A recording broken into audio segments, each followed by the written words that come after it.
आज का पवित्र बाइबल पाठ दानियल के पुस्तक अध्याय 2 दूसरा भाग।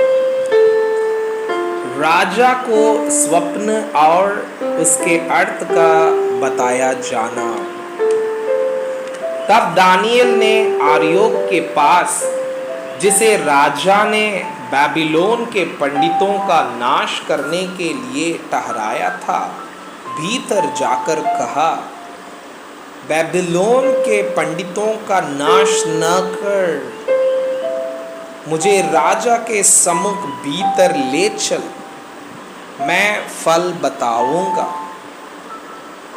तब आर्योक ने दानियल को राजा के सम्मुख शीघ्र भीतर ले जाकर उससे कहा, यहूदी बंदियों में से एक पुरुष मुझको मिला है जो राजा को स्वप्न का फल बताएगा। राजा ने दानियल से, जिसका नाम बेलतशस्सार भी था, पूछा, क्या तुझ में इतनी शक्ति है कि जो स्वप्न मैंने देखा है उसे फल समेत मुझे बताएं? दानियल ने राजा को उत्तर दिया, जो वेद राजा पूछता है वह ना तो पंडित, ना तांत्री, ना ज्योतिषी, ना दूसरे भावी बताने वाले राजा को बता सकते हैं, परंतु वेदों का प्रगटकर्ता परमेश्वर स्वर्ग में है और उसी ने नेबूकदनेस्सर राजा को बताया है कि अंत के दिनों में क्या क्या होने वाला है।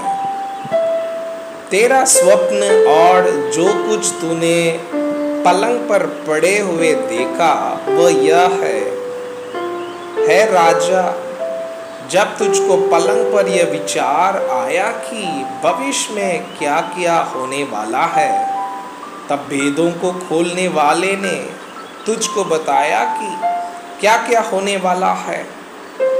मुझ पर यह वेद इस कारण नहीं खोला गया कि मैं और सब प्राणियों से अधिक बुद्धिमान हूँ, परंतु केवल इसी कारण खोला गया है कि स्वप्न का फल राजा को बताया जाए और तू अपने मन के विचार समझ सके।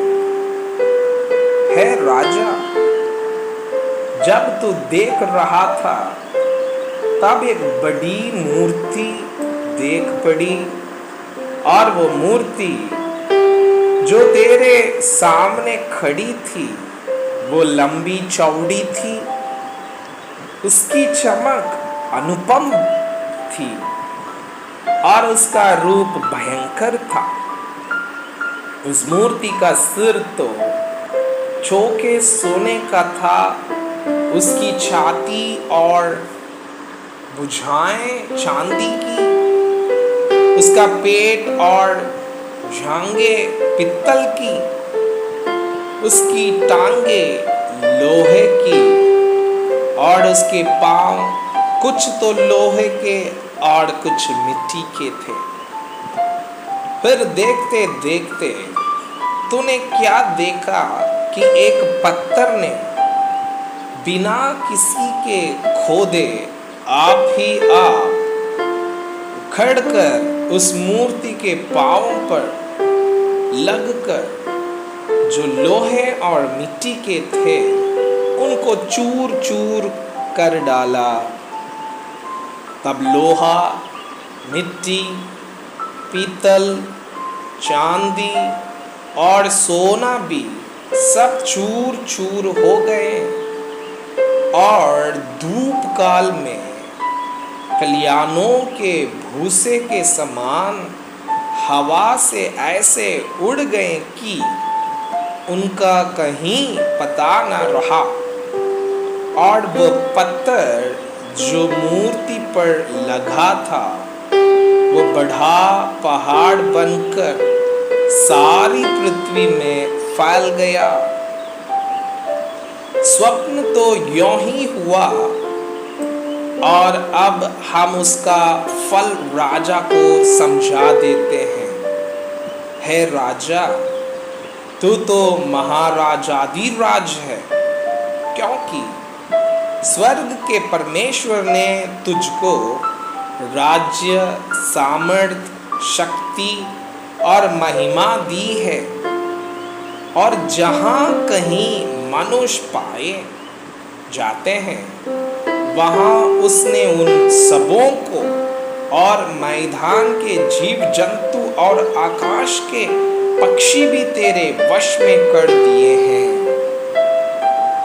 और तुझको उन सब का अधिकारी ठहराया है। यह सोने का सिर तू ही है। तेरे बाद एक राज्य और उदय होगा जो तुझसे छोटा होगा। फिर एक और तीसरा पीतल का सा राज्य होगा जिसमें सारी पृथ्वी आ जाएगी। चौथा राज्य लोहे के तुल्य मजबूत होगा।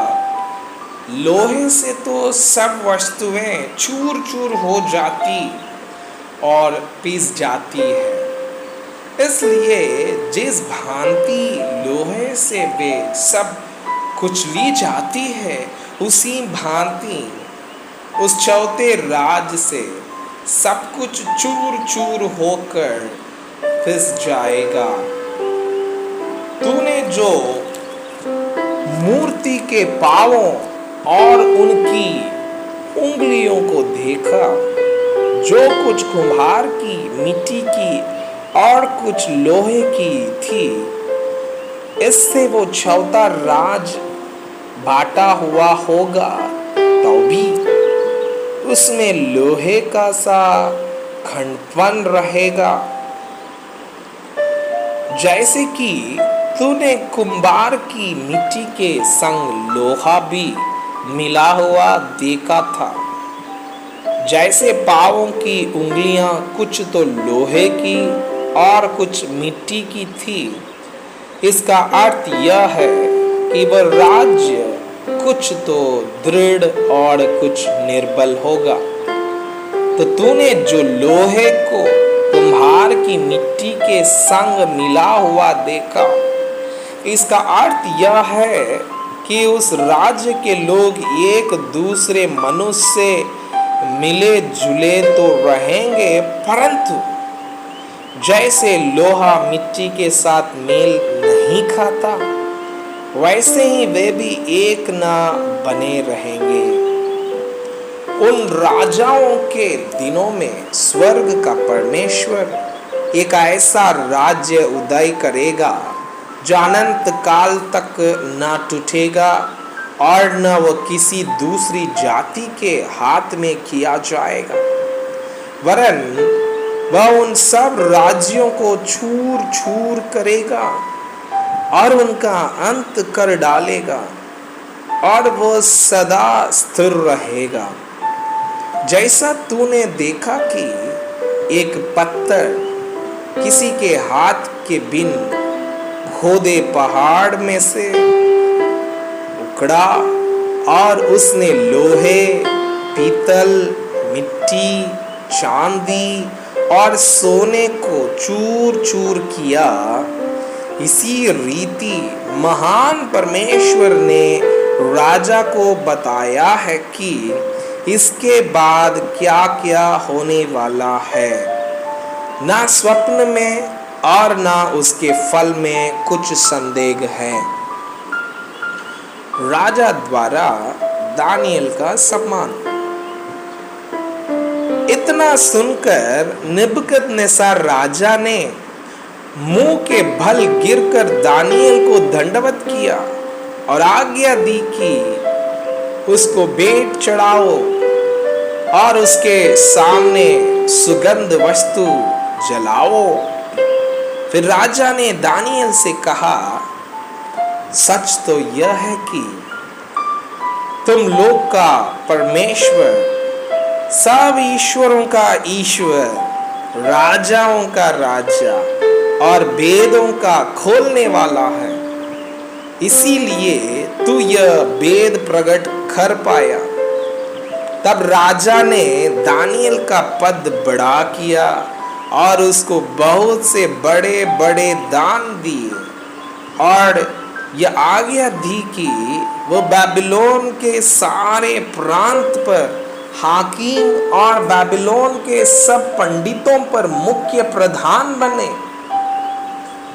तब दानियल के विनती करने से राजा ने शाद्राक, मेशक और अबेदनगो को बाबिलोन के प्रांत के कार्य के ऊपर नियुक्त कर दिया, परंतु दानियल स्वयं राजा के दरबार में रहा करता था।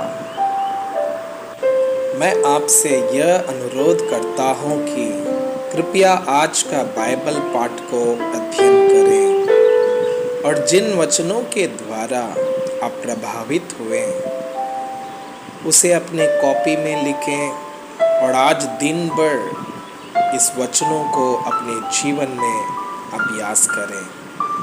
परमेश्वर चाहता है कि आप उनके समान सिद्ध और पवित्र बन जाएं। परमेश्वर आपको बहुताई से आशीष करे।